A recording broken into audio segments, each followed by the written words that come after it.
Hello friend, स्वागत है आप सभी का अपने यूट्यूब चैनल आद्या स्टडी एकेडमी में। आज की इस वीडियो में हम एमपी फॉरेस्ट गार्ड और जेल प्रहरी 2026 की साइंस के महत्वपूर्ण प्रश्नों को पढ़ने वाले हैं, जिसमें प्रीवियस ईयर क्वेश्चन और मोस्ट एक्सपेक्टेड एमसीक्यू दोनों होंगे। अब क्योंकि एग्जाम आपका पास में आ गया है, तो इस टाइम पे आपको कुछ भी नया पढ़ने की ज़रूरत नहीं है। जो आपने पढ़ा है आप उसका रिविजन करिए और कोशिश करिए इस टाइम पे आप ज़्यादा से ज़्यादा एमसीक्यू प्रश्नों की प्रैक्टिस करिए और साथ ही साथ आप मॉक टेस्ट देते रहिए, क्योंकि आपने जो पढ़ा है उससे प्रश्न अगर आ रहे हैं आपके एग्जाम में तो वो आप अटेम्प्ट कर पा रहे हैं, करेक्ट कर पा रहे हैं या नहीं, ये आपको मॉक टेस्ट ही बताएगा। और पूरे ईमानदारी के साथ मॉक टेस्ट देना है। ईमानदारी से मतलब कि मॉक टेस्ट देने के बाद उसको छोड़ नहीं देना है। डिटेल में एनालाइज करिए, देखिए कहाँ पे कमी रह रही है और जहाँ पे कमी रह रही है आप उस पर कार्य भी करिए, उसको आप उस कमी को पूरा करिए। यानी अगर आपको लगता है कि थ्योरी पढ़ने की ज़रूरत है तो आप थ्योरी पढ़िए, या फिर लगता है कि इस टॉपिक से और ज़्यादा आपको अभी क्वेश्चन की प्रैक्टिस करने की ज़रूरत है तो क्वेश्चन की प्रैक्टिस करिए। सिर्फ एक यही फॉर्मूला है जो आपको सक्सेस दिलाएगा। अब इस टाइम पे रटना बिल्कुल नहीं है, क्वेश्चन की प्रैक्टिस करनी है और मॉक टेस्ट देना है। और इसी को ध्यान में रखते हुए साइंस की ये प्रैक्टिस सेट की क्लासेस चलाई जा रही हैं, जहाँ पे साइंस के मोस्ट इंपॉर्टेंट क्वेश्चन की प्रैक्टिस कराई जा रही है। जो क्वेश्चन बार बार आपके एग्जाम में पूछे गए हैं और आगे भी आएंगे, वैसे क्वेश्चन की प्रैक्टिस यहाँ पे कराई जा रही है। तो ये क्लासेस आप जरूर अटेम्प्ट करिएगा, आपके एग्जाम के लिए बहुत ज़्यादा बेनिफिशियल होंगे। और एक प्लेलिस्ट बनाई गई है जहाँ पे 50+ क्लासेस आपकी ऐड हो चुकी हैं। अगर आप सिर्फ ये प्लेलिस्ट भी अच्छे से देख लेते हैं तो आपकी 100% तैयारी यहाँ से साइंस की हो जाएगी। तो अगर आप चैनल पे नए हैं तो चैनल को सब्सक्राइब करके जरूर रखिएगा, वीडियो को लाइक कर दीजिएगा, बेल आइकन को भी हिट करके रखिएगा, ताकि जब भी क्लासेस अपलोड की जाए तो उसका नोटिफिकेशन आप तक सबसे पहले पहुँच जाए। तो चलिए बिना देर किए स्टार्ट करते हैं आज की क्लास को और देखते हैं आज का हमारा पहला प्रश्न क्या है। निम्नलिखित में से कौन सा रोगों से बचाव का सर्वोत्तम उपाय है? टीकाकरण, एंटीबायोटिक दवा, ऑपरेशन या फिर रोगाणुरोधी प्रतिरोध? बताइए कौन सा रोग से बचाव का सबसे अच्छा सर्वोत्तम उपाय है। तो देखिए, एंटीबायोटिक जो दवा होती है, एंटीबायोटिक दवा क्या काम करती है, जब भी व्यक्ति बीमार हो जाता है ना, तो बीमार होने के बाद इसमें क्या होता है, बीमारी के बाद दवा ली जाती है। इसको क्या बोलते हैं, एंटीबायोटिक, जो कि बैक्टीरियल इन्फेक्शन को प्रिवेंट करने का, उसके इलाज के लिए एंटीबायोटिक दवा का उपयोग किया जाता है।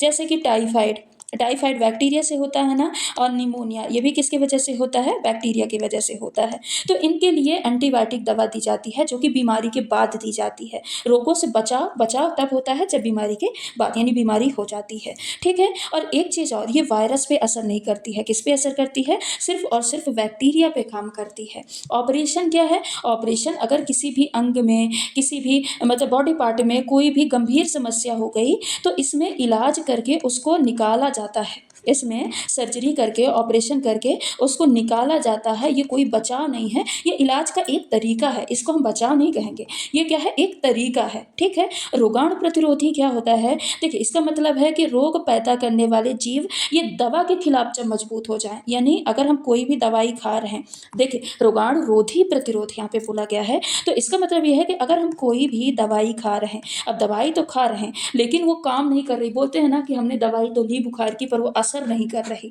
तो वो असर क्यों नहीं कर रही है, क्योंकि जो रोगाणु रोधी प्रतिरोध क्षमता है ये क्या हो गई, ज़्यादा हो गई, ये सॉरी कम हो गई है। तो ऐसे में क्या होता है, जो दवाई होती हैं, दवाई भी असर करना कम कर देती हैं। कुछ बैक्टीरिया पे ये एंटीबायोटिक्स जो होती हैं, दवाइयाँ होती हैं, ये भी काम करना बंद कर देती हैं। तो यह एक प्रकार की समस्या है। ये क्या है, समस्या है कि भाई दवाई नहीं काम कर रही है, एक समस्या है। क्या ये उपाय है? ठीक है, तो ये भी उपाय नहीं है। अब आ जाते हैं हम टीकाकरण पे। तो देखिए टीकाकरण क्या होता है, इसमें बीमारी का इंतजार नहीं करते कि जब व्यक्ति बीमार हो जाएगा तब हम टीका लगाते हैं। नहीं, ऐसा नहीं होता है। इसमें पहले से ही जिस जीव से आपको इलाज मतलब बचाना होता है, जैसे कोविड चल रहा था ना, तो कोरोना वायरस से व्यक्ति को बचाना रहता था। इसीलिए निर्जीव फॉर्म में यानी इनएक्टिव फॉर्म में कोविड यानी कोरोना वायरस ही डाल दिया जाता था। क्या किया जाता था, कोरोना वायरस शरीर में इनएक्टिव फॉर्म में डाल दिया जाता था। अब बॉडी क्या करता है, जब भी कोई वायरस शरीर में आता है तो पहली बार तो उसको जानता नहीं रहता, वो अजनबी रहता है, तो पहली बार तो उसको मार नहीं सकता भाई, उसके लिए वो कोई डिफेंस मैकेनिज्म नहीं तैयार करके रखता है। ठीक है। लेकिन वो क्या करता है, एक बार अगर वो वायरस आ गया, अब चाहे वो सजीव फॉर्म में आया हो चाहे वो निर्जीव फॉर्म में आया हो, तो दूसरी बार के लिए जो मेमोरी सेल होती हैं याद करके उसके लिए क्या कर देती हैं, एंटीबॉडी का फॉर्मेशन कर लेती लेती हैं। क्या कर लेंगे, दूसरी बार के लिए एंटीबॉडी बना लेंगे, बोलेंगे भाई अब तू आ, अब तू देखना। तो क्या करेगा, एक बार टीकाकरण में निर्जीव फॉर्म में जिस वायरस से प्रिवेंट करना है उस वायरस को डाल देंगे, उसके बाद मेमोरी से याद करके एंटीबॉडी का फॉर्मेशन कर लेगी बॉडी, और ताकि जब भी दोबारा वो वायरस चाहे सजीव फॉर्म में जाए चाहे निर्जीव फॉर्म में जाए, जब भी वो वायरस सजीव फॉर्म में जाएगा तो एंटीबॉडी बनी रहेगी। तो वो क्या करेगी, एंटीबॉडी उसको मारने की कोशिश करेगी और शरीर को सुरक्षा देने का काम करेगी। तो टीकाकरण ही एक सर्वोत्तम उपाय होता है रोगों से बचाव के लिए, क्योंकि ये बीमारी के बाद नहीं इलाज किया जाता, इसमें बीमारी के पहले ही उसका इलाज कर दिया जाता है। तो इस प्रश्न का करेक्ट आंसर क्या हो जाएगा, ऑप्शन नंबर फर्स्ट हो जाएगा। अगला प्रश्न है, पौधों में उपस्थित हरे रंग के वर्णक जो भोजन के संश्लेषण में मदद करते हैं कौन से होते हैं, क्लोरोफिल, किरेटिन, सेरोटोनिन या फिर हीमोग्लोबिन। बताइए क्या होता है। तो देखिए किरेटिन क्या होता है, किरेटिन एक पीला नारंगी रंग का वर्णक होता है, या तो इसको पीला बोल सकते हैं या तो नारंगी रंग का वर्णक होता है, जो कि बेसिकली किस में पाया जाता है, गाजर में पाया जाता है। किसमें पाया जाता है, गाजर या फिर पीले नारंगी रंग के जो भी फल फ्रूट सब्जियां होती हैं उनमें पाया जाता है, और ये विटामिन ए का अच्छा स्रोत माना जाता है। ठीक है, ये हरे रंग का वर्णक नहीं होता है। सेरोटोनिन क्या होता है, ये रासायनिक यानी केमिकल मैसेंजर होता है, रासायनिक संदेशवाहक, या फिर इसको क्या बोलेंगे, केमिकल मैसेंजर होता है। केमिकल मैसेंजर मतलब कि ये क्या करता है, केमिकल रूप में बॉडी को संदेश पहुंचाने का काम करता है। साथ ही ये मूड को नियंत्रित करता है, मनुष्य का मूड कैसा है, बोलते हैं ना चिड़चिड़ा है, अच्छा है, ये उसको नियंत्रित करता है। सेरोटोनिन को इसीलिए हैप्पी हार्मोन भी कहा जाता है। ये पीनियल ग्रंथि से निकलता है। ठीक है, यहाँ पे लिख देते हैं, ये किससे निकलता है, पीनियल ग्रंथि से निकलता है, और इसको हैप्पी हार्मोन भी कहा जाता है। हैप्पी हार्मोन मतलब कि अगर सेरोटोनिन की मात्रा कम होगी तो वो व्यक्ति उदास उदास था, दुखी दुखी सा रहेगा, चाहे उसके पास कोई रीजन हो चाहे ना हो, मतलब दुख है कि नहीं है पर रहेगा वो कैसे, दुखी ही रहेगा। और अगर सेरोटोनिन की मात्रा अधिक है तो वो व्यक्ति हमेशा हंसता खेलता रहेगा, कितनी भी बड़ी सिचुएशन आ जाए। तो वो क्या है, किसी का मूड कैसा है, दुखी है या हैप्पी है, ये सेरोटोनिन डिसाइड करता है। साथ ही जो सेरोटोनिन होता है ना, ये नींद को भी कंट्रोल करता है, और नींद को कंट्रोल करता है इसीलिए ये अंधेरे में ज़्यादा एक्टिव होता है। जो सेरोटोनिन होता है ये अंधेरे में ज़्यादा एक्टिव होता है। देखिए जब भी आपको रूम की लाइट बंद कर देंगे, बिल्कुल पर्दे वर्दे बंद कर दीजिए, एकदम अंधेरा हो जाएगा तो नींद ऑटोमेटिक आने लगती है। क्यों आने लगती है, क्योंकि अंधेरे में सेरोटोनिन एक्टिव हो जाता है। बोलते हैं ना दिन को कम अच्छी नींद आती है, रात को ज़्यादा अच्छी नींद आती है। तो रात को ज़्यादा अच्छी नींद क्यों आती है, क्योंकि रात को अच्छा प्रॉपर अंधेरा होता है, और अंधेरों में सेरोटोनिन एक्टिव होता है जो कि नींद को लाने का काम करता है। हीमोग्लोबिन क्या होता है, तो हीमोग्लोबिन शरीर में ये किस में पाया जाता है, रक्त में पाया जाता है। किस में पाया जाता है, ब्लड में पाया जाता है, और ये शरीर में O2 के ट्रांसपोर्टेशन का काम करता है, यानी ऑक्सीजन पूरे शरीर में पहुंचाने का काम करता है। और साथ ही रक्त का जो लाल रंग होता है ना, वो किसके कारण होता है, हीमोग्लोबिन के कारण ही होता है। अब प्रश्न में हमने पूरी रामायण तो पढ़ ली, लेकिन इसमें पूछा क्या है, हरा वर्ण पूछा है। तो हरा वर्ण किसमें होता है, क्लोरोफिल में होता है। क्लोरोफिल क्या होता है, बताइए क्लोरोफिल क्या होता है। तो ये पौधे का ग्रीन पिगमेंट होता है, यानी पौधे में जो ग्रीन कलर होता है वो किसके कारण होता है, क्लोरोफिल के कारण ही होता है। साथ ही इसका काम क्या होता है, फोटोसिंथेसिस करना। क्या करना, फोटोसिंथेसिस करके पौधों को भोजन बनाने में मदद करना, ये किसका काम होता है, क्लोरोफिल का होता है। तो इस प्रश्न का करेक्ट आंसर क्या हो जाएगा, ऑप्शन नंबर फर्स्ट हो जाएगा। अगला प्रश्न है, निम्नलिखित कथनों पर विचार करिए। पत्ती पर सिरा विन्यास तथा सिरिकाओं के विन्यास को सिरा विन्यास कहते हैं। पत्ती पर सिरा तथा सिरिकाओं के विन्यास को सिरा विन्यास कहा जाता है। यदि यह डिजाइन मध्य सिरा के दोनों किनारों पर जाल की तरह है तो सिरा विन्यास जालीदार होता है। बताइए इस प्रश्न का करेक्ट आंसर क्या होगा।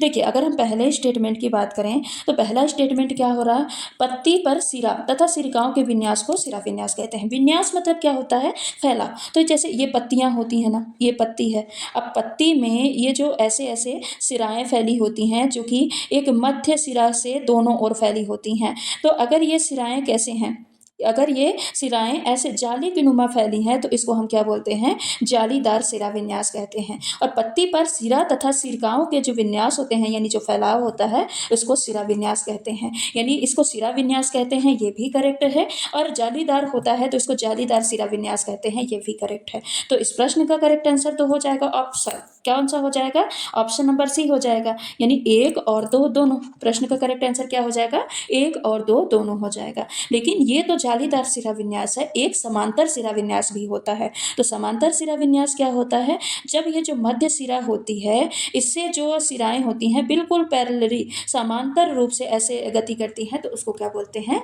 मतलब समांतर रूप में जो फैली होती हैं उसको क्या बोलते हैं, समांतर सिरा विन्यास कहते हैं। तो ये क्या हो जाती है, जालीदार सिरा विन्यास, और ये समांतर सिरा विन्यास होती है।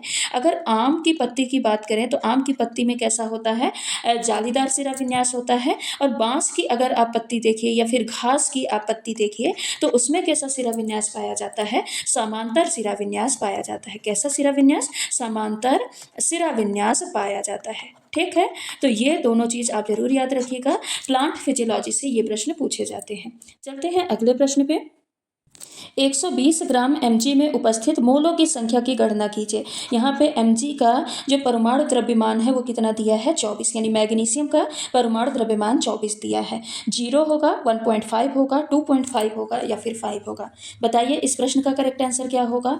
तो देखिए इसको निकालने का फॉर्मूला, मोल निकालने का फॉर्मूला क्या होता है, मोल्स इक्वल टू क्या होता है, गिवन मास, क्या होता है, given mass upon atomic mass, क्या होता है, given mass upon atomic mass होता है। तो यहाँ पे मास, मैग्नीशियम का मास कितना दिया है, 120 ग्राम, यानी मैग्नीशियम का द्रव्यमान कितना दिया है, 120 ग्राम, तो 120 हो जाएगा। और नीचे एटॉमिक मास कितना दिया है मैग्नीशियम का, ये दिया है 24, तो अपॉन कितना हो जाएगा, 24। आप जब डिवाइड करेंगे तो मोल्स की वैल्यू कितनी निकल के आ जाएगी, 5 निकल के आ जाएगी। तो इस प्रश्न का करेक्ट आंसर क्या होगा, ऑप्शन नंबर डी हो जाएगा।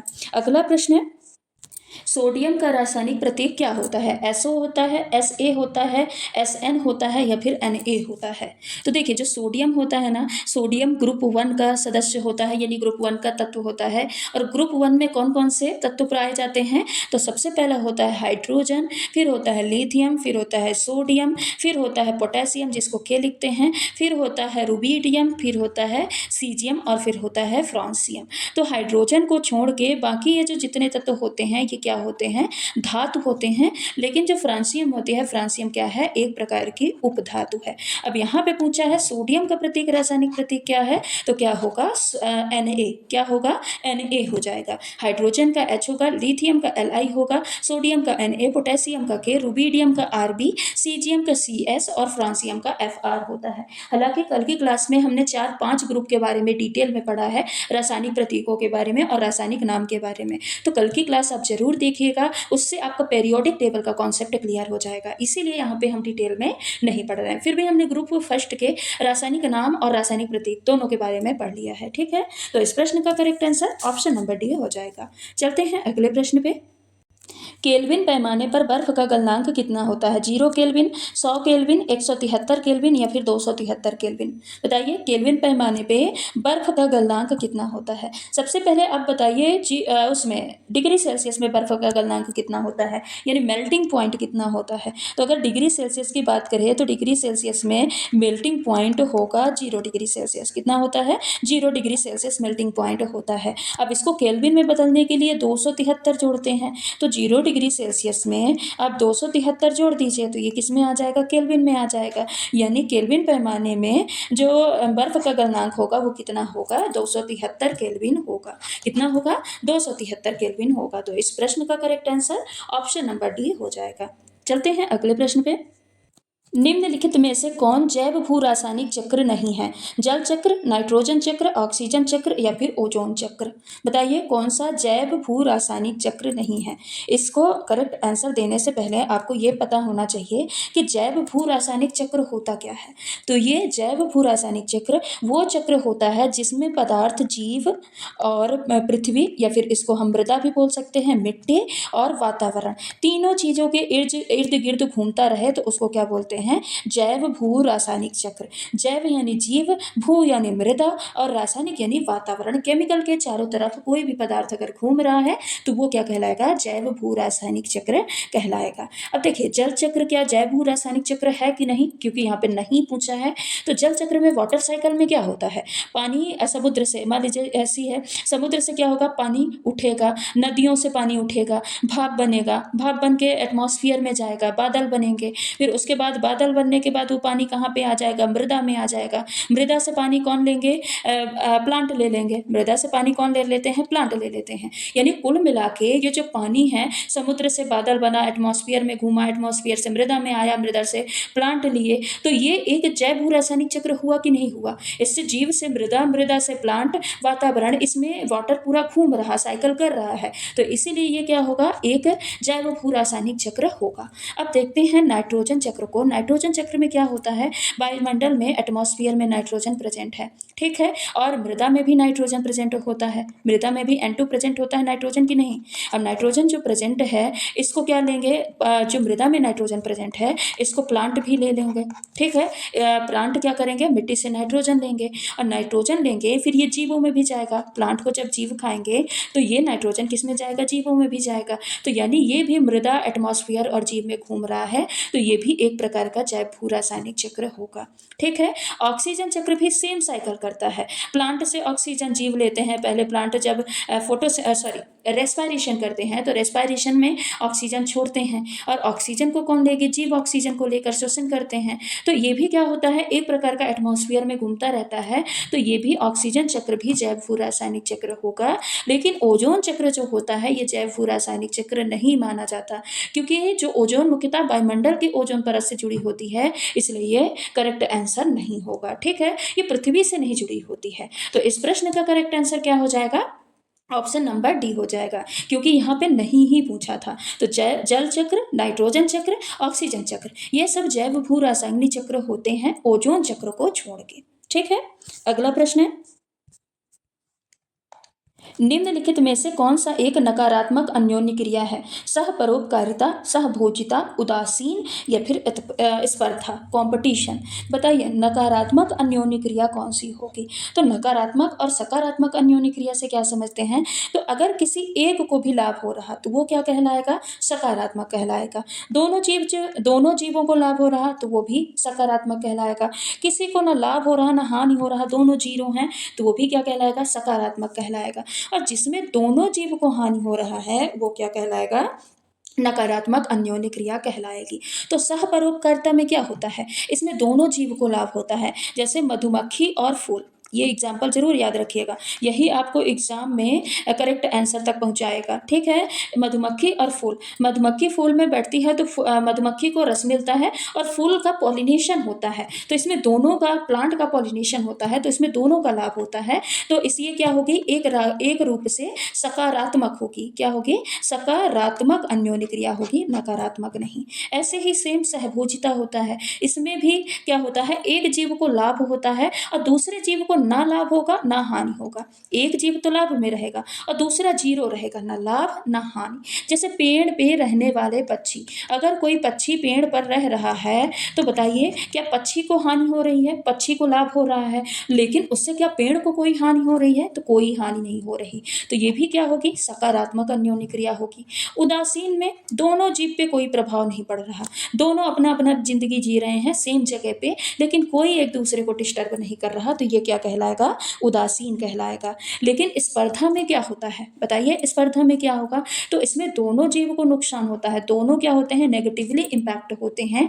यानी एक जगह पे अगर दो जीव ऐसे रह रहे हैं जिनका भोजन एक ही है, पानी एक ही है, तो क्या करेंगे, उसके लिए लड़ाई करेंगे, जिससे दोनों जीव को हानि होगी, तो इसी को क्या बोलेंगे, नकारात्मक अन्योन्य क्रिया बोलेंगे। तो इस प्रश्न का correct answer option number D हो जाएगा।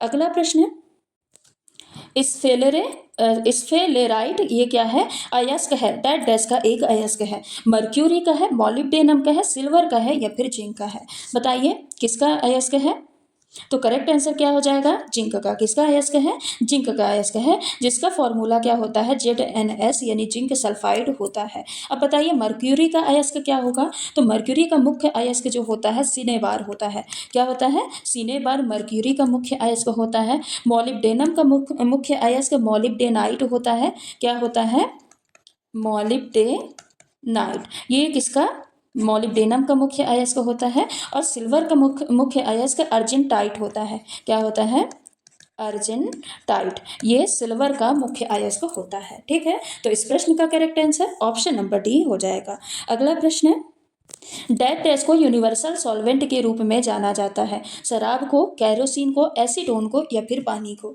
यूनिवर्सल सॉल्वेंट यानी सार्वभौमिक विलायक के रूप में किसको जाना जाता है? तो सार्वभौमिक विलायक यहाँ पे क्या होगा? पानी होगा, क्योंकि पानी एकमात्र ऐसा पदार्थ है जो अपने अंदर मैक्सिमम चीज़ों को घोल सकता है। जैसे नमक पानी में घुल जाता है, चीनी पानी में घुल जाती है, इसीलिए पानी को यूनिवर्सल सॉल्वेंट या फिर सार्वभौमिक विलायक कहा जाता है। तो इस प्रश्न का correct answer option number D हो जाएगा।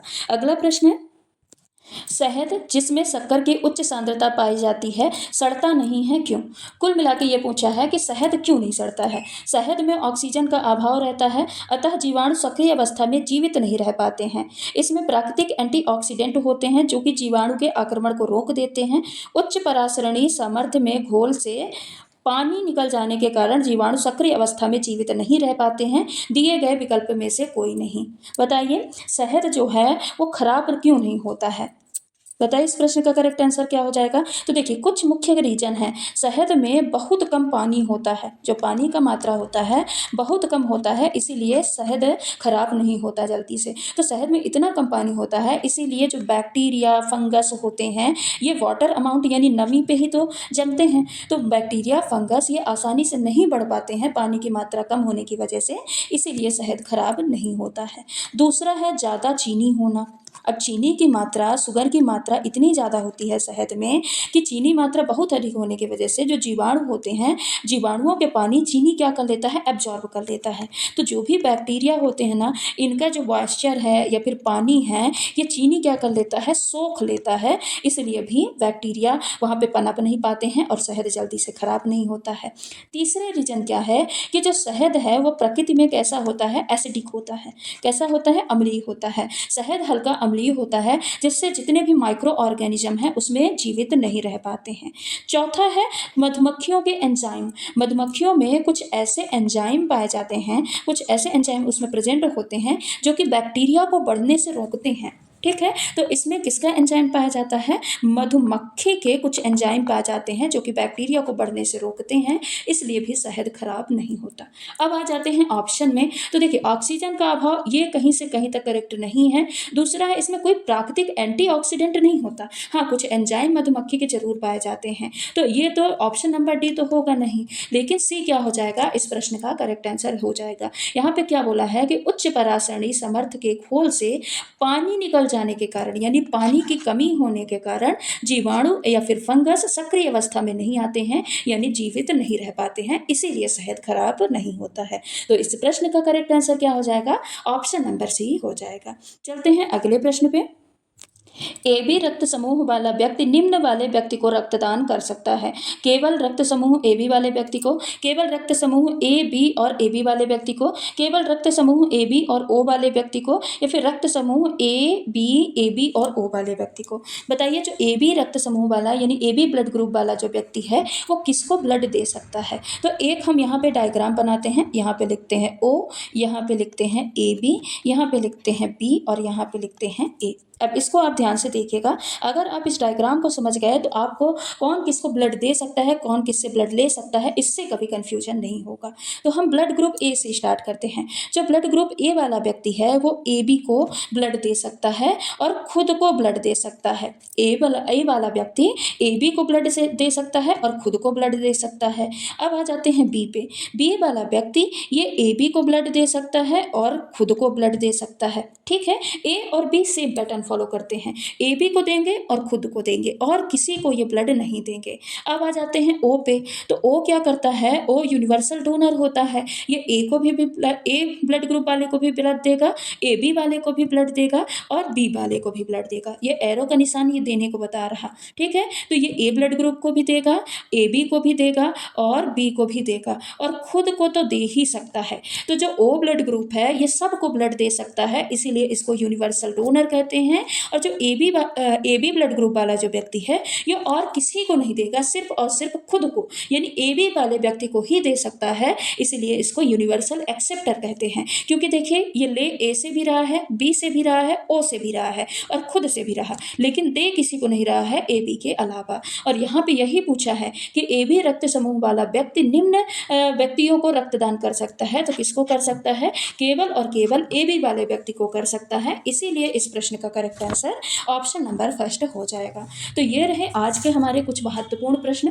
प्रश्नों की संख्या भले ही कम, मैं हर क्लास में बोलती हूँ कि प्रश्नों की संख्या पे मत जाइए, हमने कंटेंट कितना कवर किया है आप ये देखिए। तो इस क्लास में लगभग हमने 20 से 30 प्रश्नों का कंटेंट कवर किया है, यानी अगर आप एक आधे घंटे 25 मिनट की क्लास ये देख लेते हैं तो आपके 20 से 30 प्रश्न, जैसे कि रक्त समूह जो ब्लड किसको दे सकता है, किसको ले सकता है, अब इससे प्रश्न आपके गलत कभी नहीं होंगे। हाँ, एक इसमें RH पॉजिटिव और RH नेगेटिव वाला भी कॉन्सेप्ट होता है, जिसको हमने जब ब्लड ग्रुप पढ़ा था एक क्लास में, प्रैक्टिस सेट की ही क्लास में पढ़ा था हमने, तो उसमें हमने डिटेल में RH पॉजिटिव और नेगेटिव के बारे में पढ़ा था। तो अगर आपने नहीं अटेंड की है वो क्लास तो आप जाके जरूर देखिएगा, सारी प्रैक्टिस सेट की क्लास देखिएगा, ये आपके एग्जाम की दृष्टि से बहुत ज़्यादा बेनिफिशियल रहेंगी, क्योंकि यहाँ पे छठे आपके इंपॉर्टेंट प्रश्नों की ही प्रैक्टिस कराई जा रही है।